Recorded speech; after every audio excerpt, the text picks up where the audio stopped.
রমজান মাস কত তাড়াতাড়ি চলে যাচ্ছে, তাই না? দেখতে দেখতেই রহমতের 10 দিনও চলে গেল। আজ মাগফিরাতের দ্বিতীয় দিন। মাগফিরাত অর্থ ক্ষমা। হাদিসে বর্ণিত রমজানের দ্বিতীয় মাগফিরাত বা ক্ষমার দশক। রমজানের পুরো সময়কে আল্লাহ তাআলা 3টি ভাগে ভাগ করেছেন। এর প্রথম ভাগ রহমত নাজিল হয়, মধ্যভাগ মাগফিরাত এবং শেষ ভাগ নাজাত।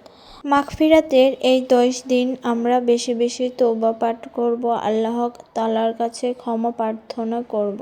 আল্লাহ তাআলা যেন এই রমজান মাসের উসিলায় আমাদের প্রত্যেকের গুনাহগুলো ক্ষমা করে দেন। আস্তাগফিরুল্লাহ রাব্বি মিন কুল্লি যামবি ওয়া আতুবু ইলাইহি লা হাওলা ওয়ালা কুওয়াতা ইল্লা বিল্লাহিল আলিয়্যুল আযীম। এই দোয়াটা আমরা মাগফিরাতের 10 দিন পড়ব। এগুলা ছিল আমাদের চতুর্থ রোজার ইফতার।